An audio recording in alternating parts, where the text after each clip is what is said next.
10 players are preparing to play the Holiday Cube Draft 2014 here in Meeplemart, a Canadian gamer's paradise located in the heart of downtown Toronto. The Cubers will be playing 4 rounds of Swiss to determine a top 4 who will battle it out for the title of Holiday Cube Champion and for a sealed set of M12 for 1 lucky YouTube subscriber.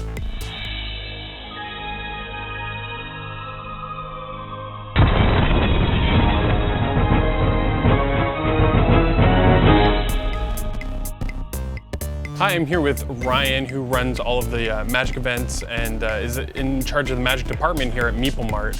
Tell us a little bit about Meeplemart, what kind of products they offer. Meeplemart basically is a geek culture store. We have board games, miniatures, card games, a lot of painting stuff, a lot of war games as well. So you're located in Toronto. Where specifically is Meeplemart so people can come by and check it out? We're located at 247 Spadina Avenue, lower level. And you have a huge online presence as well. Yeah, we're basically the largest online retailer in Canada for board games. And we ship across Canada, flat rate, and there's even free options as well, depending on how much you buy. And you have a huge space where people can come in and play with really comfortable chairs, giant screen TVs. The entire store is almost 6,000 feet. The play space is almost 2,000 square feet. There's a lot of room in here, so it's a great place to play. It's one of my favorite places to play. Thanks. And thanks a lot again.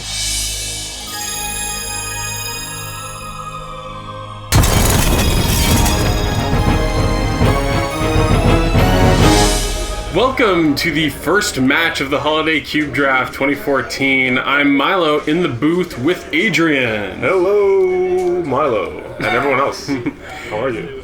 Good. Everyone's doing great. It's the holidays. We're celebrating are the with best part of the year. They certainly are. And what is better than a Canadian holiday than by playing a little bit of Cube Draft? Absolutely. So Best format. it's the best format ever, and it really it's great. It is great. You're right. It is great. So these two players, Frank Vanderzwet, Frazer Howell, friends. We've played Magic against them a million times. Yes. I'm very curious to see what happens. I am. This is round 1. You've seen the deck list. I have seen the deck lists. I don't remember the deck list. Tell me a little bit about what Frank drafted. Let's take a quick look, shall we? Because I'll tell you what Frazer drafted. Yeah, tell us. He drafted like a deranged hermit Jund deck that really makes use of Recurring Nightmare. Okay. He's got like Deranged Hermit, Avalanche Riders, Siege Gang, Flame Tongue Kavu. It's and a Perforos as well. To get those extra triggers off of Recurring Nightmare, Deranged Hermits, and Siege Gangs. Right, and Frank's playing a black red.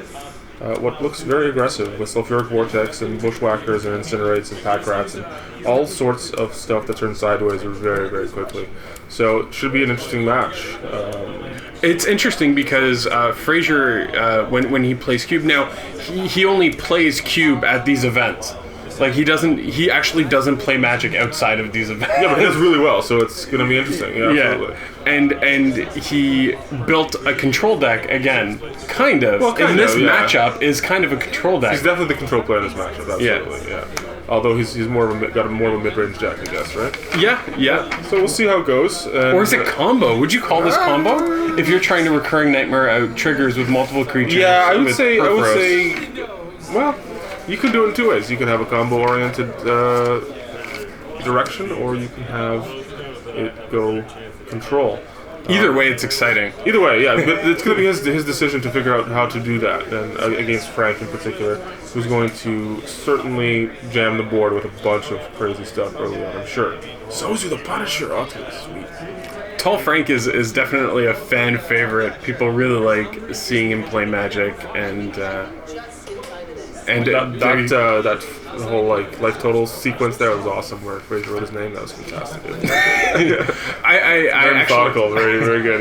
Yeah. I overheard Frazer. He usually puts the first 3 letters of. Wow! Look at that handshake. That's Jeez. That's so a Carl Weathers, Arnold Schwarzenegger Predator handshake. Absolutely. So Frazer's technique there was to break Frank's arm, and therefore Frank can't play it very well.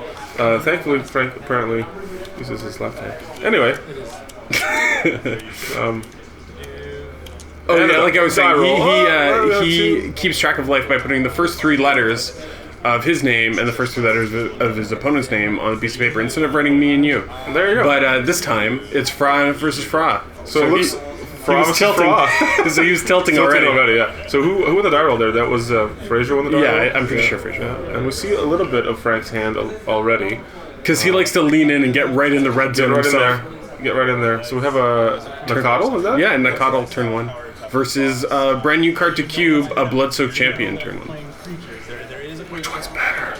I think that the Bloodsoaked Champion is better. I mean, it's a 2 power for 1. So it's not like a gold card like the Nakadal is, and it also has an additional ability. Yeah. Frazer's Nakadal is a 2/2 by the way. At this point. With the Taiga, and of course the Bloodsoaked Champion can't block, so we're gonna see some action in the red zone early. back and forth, swinging at each other's faces. This is Magic the Gathering, folks. And a Dark Confidant comes out. Real strong play for Frank. It seems like he's curving out real nicely. But that's cube, right? That's you. it. You have to curve. If you're not curving, you're going to be behind. Absolutely. And he's going to be able to draw 2 cards a turn now. Unless Frazer deals with this thing right here. So I do see in Frazer's hand, he's got, I think that's a Museum Mortars, a Spawn Wraith. Eyes like a hawk from Milo. There's the Spawn There's the Spawn Wraith. So do you like that play over Museum Mortars, I always the mentality of to get rid of Dark Confidant as quickly as possible. Because that happens. Yeah, because that happens, and then card advantage just can be a huge problem for you. It's not good to let your opponent draw 2 a turn. Especially you heard it here first, folks. That's it. There you go. Card advantage is an issue. Card advantage is an issue. As you can see, they're playing with snow-covered lands. Oh, yes. There's no... those don't matter. There's nothing that has a snow-covered land ability, or there's no snow permanent in cube. Pretty. But it's the Holiday Cube draft. We thought that snow-covered lands would be look at that mountain. It's great. I love it. Snowy mountains are great. Do you like the snow-covered lands from Ice Age or the ones from Cold Snap more? I prefer the Ice Age. Classic Ice Age. The borders very snowy. Better. The forest is my favorite.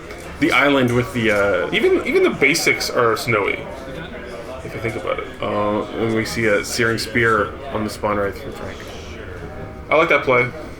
Makes sense to get rid of the Spawn Wraith. It can get out of control very quickly. Absolutely. Although I think I saw a Recurring Nightmare in Frazer's hand, so we'll see if it makes a difference. It's not the most interesting target for a Recurring Nightmare, but yeah, certainly. But it can become swingy if it's played at the right point in time. That's correct. There we go. All right, what did Frazer draw?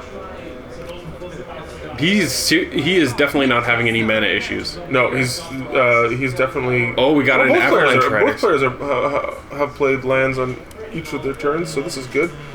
Avalanche Riders hits the swamp. Good play from Frazer. Yeah, definitely. I think that's strong. The card he drew off the Dark Confidant last turn was a mountain.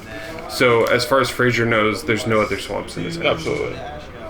But then Frank top deck the swamp. Might as well, right? Yeah. Like, that's how Magic is. That's okay. Yeah, like I said earlier, I think Frazer should really try to deal with that 2/1 Dark Confidant. It's really keeping Frank in this game.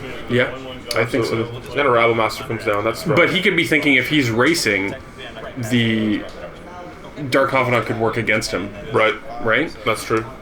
He plays another new card to cube, Goblin Rabblemaster.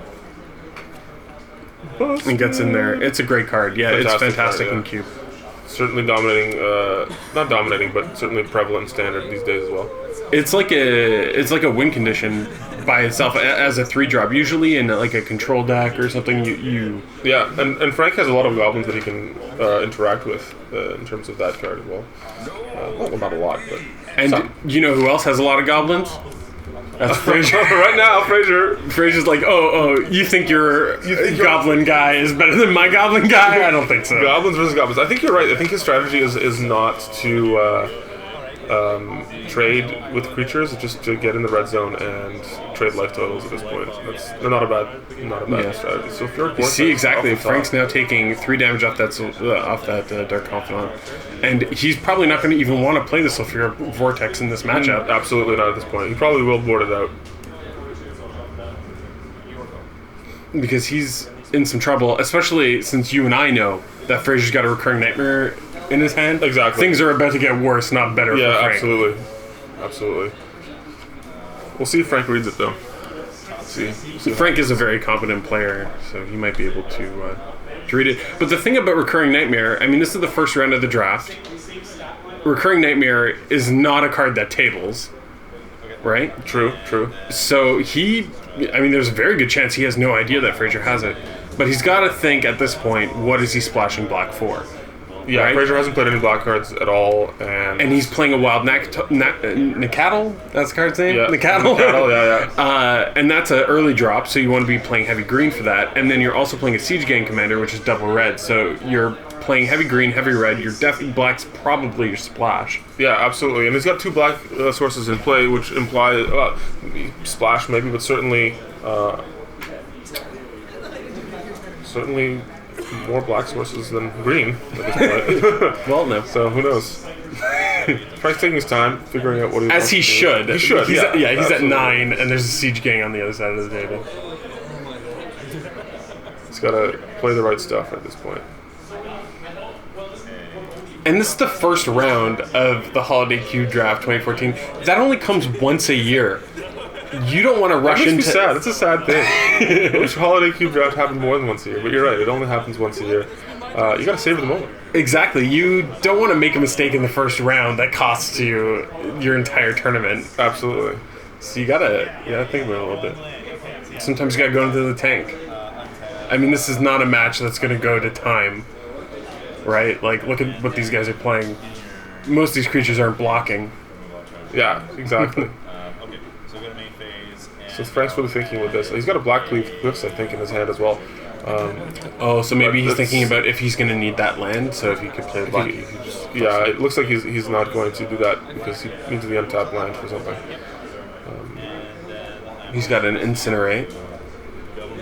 Oh, and There's the Bushwhacker, that's why. That's huge right now. That's crazy good. That's crazy good right now. So that turns things into a 3/1/3/1. And an Incinerate comes down on the Siege Gang. Everything has haste. Everything is +1/+0. Except the new Goblin. Except the new Goblin, yeah. See what Frazer does. And how big is that Rabblemaster? It is a 2, 3, 4, 5, 6, 2. Frazer might be in a little bit of trouble here. He's got to make the right blocks. Now, what happened to one of Frazer's tokens there? Did it... Oh, they're all there. Are there? Yeah. 3 tokens, right? 3 tokens, right. So, Rabblemaster gets chumped. Is what I think that they're... So they're representing, yeah. Looks like there's a block on Rabblemaster. I feel like Rabblemaster's got to get blocked no matter what, or yeah, else he's dead, absolutely, right? Yeah. Because then... So unfortunately, this is bad news for Frazer because he's dedicating most of his creatures to block, but he's keeping that Nacatl. He wants to keep that Nacatl alive, right? Because he wants to Recurring Nightmare this Siege Gang, I'm sure. A strong player for next turn for sure. And if he gets favorable trades with Frank's creatures, then he may have a chance to sort of stabilize a little bit. So he took the 2 damage from the Rabblemaster and 2 damage from one of the Goblins. Right. I think he just drew a Koth. Yeah, I drew a card, sorry. So I own my main phase and add... Koth's a great card. black. I used to undervalue that card so high, and then I got It's actually, I think, crushed by it. The strongest Planeswalkers in the Cube. Oh my gosh, I think it was you, Milo, who crushed me with that card. Unreal. I think that was the Cube Championships 2013? Or 2012. Something like that. Oh, it's 2012. bitterly disappointing. Finals, yeah. Oh, the finals, Now we're sitting here in the booth instead of playing. Oh my god, this is How times have changed. The times. So what's happening here? Looks like I think he's thinking about playing the Recurring Nightmare. Yeah, I think he's got to. Like, do you think he should attack before he plays the Recurring Nightmare? Yeah, I do. But you know, the lights, the cameras. Well, he makes still attack. Yeah. Maybe phase 1 recurring nightmare, get it out of the table, see what happens. Yeah. Frank's tapped out anyway. doesn't Yeah, he? his black-red deck doesn't have any instant speed, 0 mana enchantment. Exactly. And here we go. Here comes the Recurring. Yeah. Recurring nightmare goes back to And Fraser's I hand. think that Frank at this point is like, I guess I gotta draw some burn. Yeah. Because this is pretty much a lock. Now, Lucky. I go with this time. Medley Kid. My turn. And now Frank's untapping. It's going over to his turn.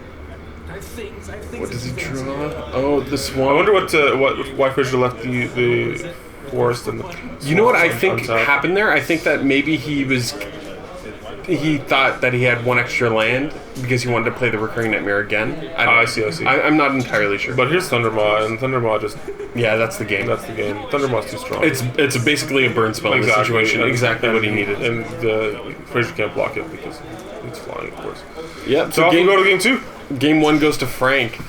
Now he's on the draw, though. Yes. I mean, he was on the draw last time, but being on the draw is not... Yes. Oh, we can actually see what he's going to be sideboarding. Oh, that's good. Frank likes to lean in. Way to go, Frank. Props for leaning in. Just getting right into that getting red right zone. in there. So now the viewers can see the sideboard just as well as we can. Yeah, I think he was considering Desecration Demon. I think that would be... I don't think Desecration Demon is the way you want to go against Fraser. No, I think something. You don't want to give him an option to sack one of his creatures to recur it. Yeah, absolutely. I think you want something like Olivia Wildarin. That's yeah. Wildarin? Yeah, that's what that he was did. it. Yeah. Look at that call. Oh, You've got a keen eye for this sort of there thing. you go. Perhaps even a Graveborn needs to draw more cards just to put more pressure on Fraser. And you said before you would take out the Sulfuric Vortex. I think so. I think in this Especially in this draw. matchup, yeah, when you're racing and the life totals are so close at any given point in time, it's difficult to play under Sulfuric Vortex because I can't do it properly. Frank just boarded out a Goblin token that was in the middle of his deck. Oh, Frank, can't start with Goblin tokens. Yeah, there's another one. There's another one. All right. Maybe even go for the throat. I might put go for the throat in if I were Frank, but that's depending on his removal package. And how- Olivia seems really strong. Olivia's That's lots of creatures she could just ping off and kill. yeah, or steal at some point. Yeah. right. Just really broken stuff. And he could do crazy things if he could steal that Siege Gang. Imagine. The dreams. Have a Rabblemaster in play, steal the Siege Gang, So start many- firing off those goblins that have to attack every turn. What about Fraser? What do you think he should be bringing in here? Let's take a quick look at Fraser's sideboard. He's got the Prime Times. Primeval I see a Titan. Masticore on his side, but I think that should come in. Yeah. That would be very, very devastating against a lot of Frank's creatures, especially the early 1s and 2 drops with 1 toughness on the back Yeah. end. There's a lot of these cards that in certain matchups he'd want to board in, like Wheel of Fortune or Erratic Portal if he wants to get more control-y. These things are just really bad against Frank. Yeah, I think so. I agree with you. But I would like to see Masticore on the table. Oh, it's so good. Yes, me too. That'd be great. Or even like a Gravecrawler, right? If he wants to get more aggressive, but I don't know how much black he's playing. He has 5 swamps, an overgrown tomb, and a Badlands. So that's quite a bit. Oh, you know what else Fraser has in his deck? Grenzo Dungeon Warden. Oh, Grenzo. I am dying to see. I have never played with Grenzo. I've always, when I have played with Grenzo, I've been very, very happy with him, and it's always a really exciting Maybe card to we'll see him play. a Grenzo I really slam hope we see a Grenzo. this match. That would be fantastic. Let's see how Fraser navigates this. Now, you've played against both players, right? Yes. In your past. Which player has given you more difficulty over the years? It's a good question. Frank is difficult to read. That's the problem with Frank. You never know what direction he's going to go in or what line he's going to take, and that makes for quite a challenge. And Fraser just drafts really aggressive craziness, so you just have to always be careful as to how you're going to approach that. I don't know. It's a tough question.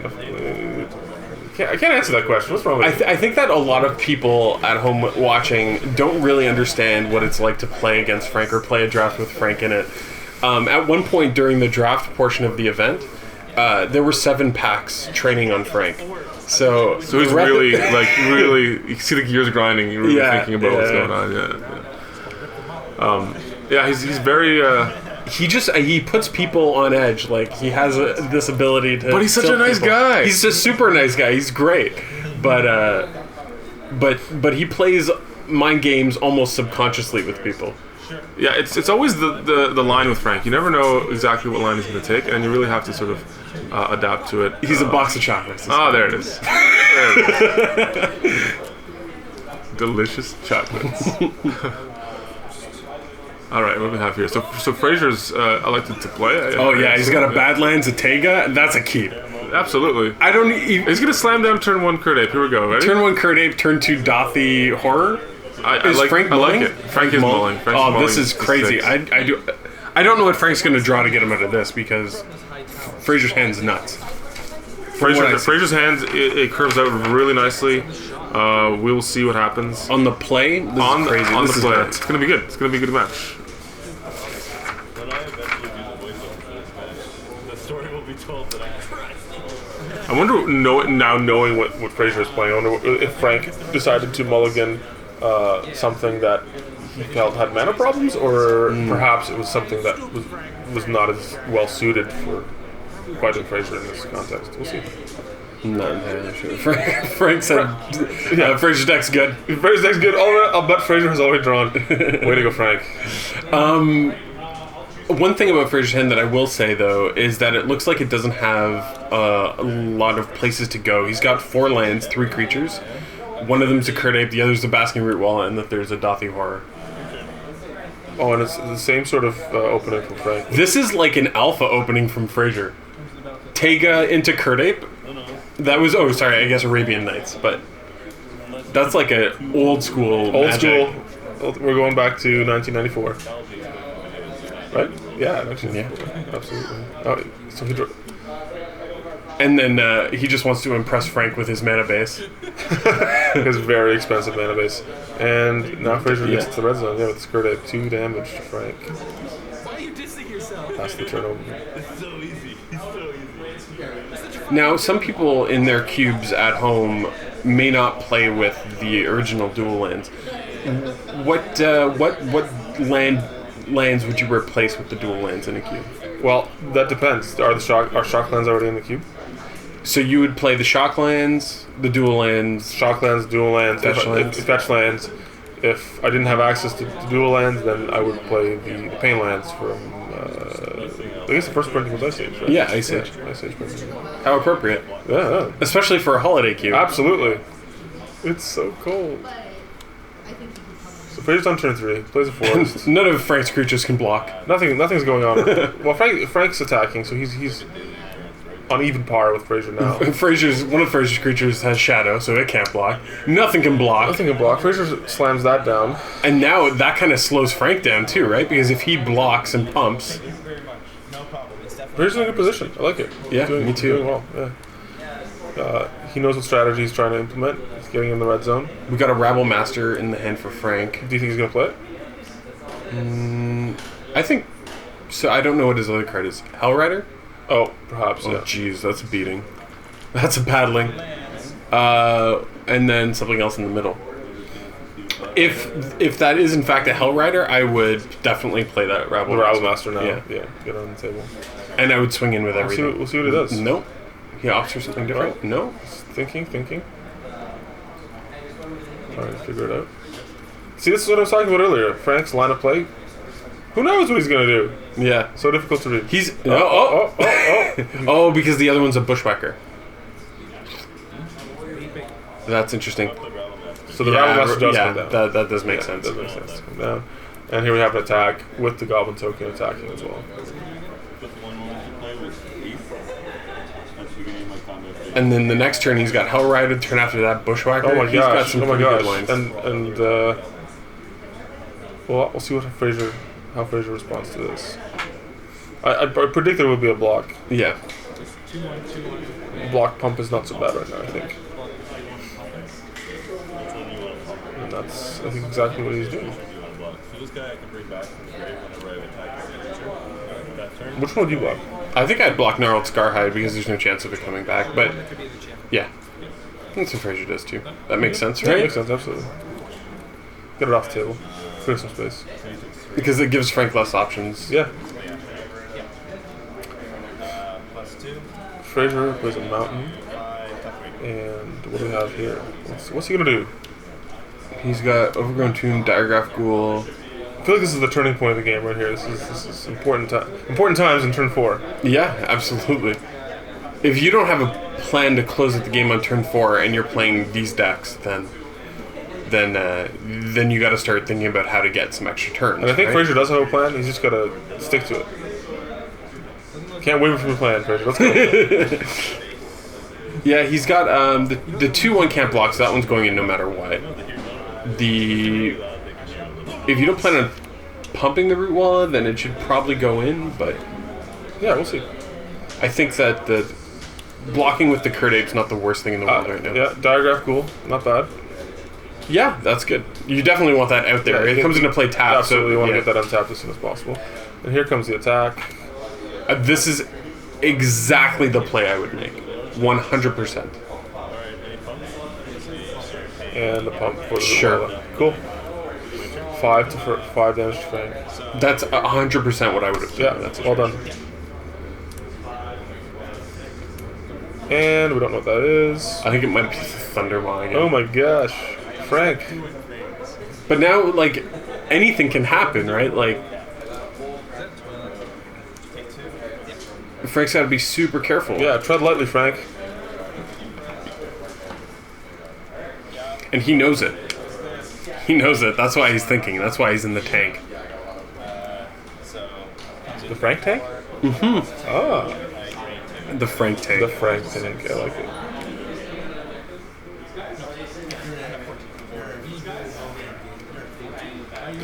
So, you're in the booth now. You don't get to play. Are you jealous of these guys? Oh. When you see people Oh. cube, aren't you like, I want to oh, cube man, right now. I want to get in there. I want to do it. It's like some It's like spells. cardboard crack. That's what it is. Sling some spells, absolutely. I mean, this is fine, I guess.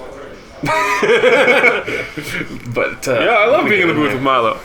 It's great. Get in there. It's great. I get to comment on things. I get to not play cards. It's great. It's great. Here we go. Of the new, okay, so we got a Hellrider. It's a here. Hellrider, like you predicted, Milo. Like you predicted. A Hellrider Rabblemaster. Jeez. There's a reason these two cards weren't printed in the same set. Yeah, exactly. Like, that's a 1-2 punch. I mean, maybe. Could you see that ever being good enough for Modern? It's tough, but like, look at all these triggers. I know, Jeez. but Hellrider is a little bit slow for Modern at 4 mana. Although with a curve like this, there certainly is potential. At this point, Frank is dealing 5 damage just before the attack off of Hellrider trigger. Yes. So it brings Frazer to 6. Frazer has to block the Rabblemaster. Frazer was at 15, right? So he's gone down to 4. How did this happen? I'm at 60 because I gained 2. So yeah. No, Oh yeah, okay. Yeah. He was at, oh, so he's not attacking with the Hellrider. That's what's happening. Yeah, exactly. Okay. So yeah, he blocks the Rabblemaster. Seems like a good plan. Yeah, get that off the table. Yeah. You don't want to deal with that anymore. Right? And Frank decides to leave the Hellrider up. Yeah, because a crackback with all 4 plus anything would kill him, right? Absolutely. Yeah. Frazer got. I thought that was a Might of Oaks for a second there, and I was like, "That's not in the cube." No, it's Wild and Cattle. What do you think of? Sorry to get off topic, but there's that new Delve card from Concentrator Kier that's like Might of Oaks, the +6/+6. I like it. I like it a lot. People don't expect it, and it's a tremendous life advantage. You can even close out a game with that card. Yeah, absolutely. Yeah, it's being played in Legacy Infect. I think Legacy Infect in New Jersey, the second place finisher used that card to great success. Comes out of nowhere. Do you think that it could replace Vines of Vastwood in Cube? Ooh, Vines of Vastwood is multi-dimensional, my friend. It is. It's got all sorts of trickery to it. I think Vines of Vastwood is just a little bit better. A little bit better. Because it can also act as a almost like a counterspell at times, right? Yeah. In the right deck. In the right deck, yeah. Yeah, it's definitely a counterspell to most things, right? Yeah. Because if you're playing protection, right? Yeah, exactly. If you're playing like even targeting your opponent's creatures with it is not so bad either. Oh yeah, because it's Shroud, not Hexproof. That's right. In response to an equip or response to an enchantment or something like that. But just make sure you don't kick it. Oh yeah. Oh, awkward. So here it's Frank's turn now again, and we're at an all sevens. All sevens for days. Again, Frank is thinking about what we're doing here. Well, it's got to be the Bushwhacker. Well, you think so? He was acting like he's gonna play a Bushwhacker. I got excited because that would be think 5 damage. I don't think it does. Brings to 2, 5, and that might do it actually. It would do it if Frazer does not have a removal spell. Yes. Yeah. So he's gonna try it. And this Bushwhacker, kick Bushwhacker, everything gets +1/+0. Everything has haste. We'll see what Frank does and how he decides to. Everything. Yeah. Why not? Everything. Take 5. Go to 2. Triggers in the stack. Go to 2. Yeah. And Frazer can only block 3 of them. Frazer needs to do something right now. Yep. Frazer. If he had a spot removal spell, though, he would have played it before Frank declared attackers, right? Because he would have killed the Hell. Would have killed the Hellrider, perhaps, Yeah. unless he doesn't have 3 damage worth of spot removal. Oh yeah, so if it's a 2 damage spot removal spell, he Can't do it. Oh, he's got to squeak. He's gonna squeeze in. He's playing instant speed. Instant speed squeeze. Flash squee. And there's the match. Unable to respond to. Even if he played that Right. squee, he wouldn't have been able to survive. Yeah, that no, turn he couldn't. anyway, He so- couldn't do it. He needed a spot removal. Well, thanks a lot. No problem.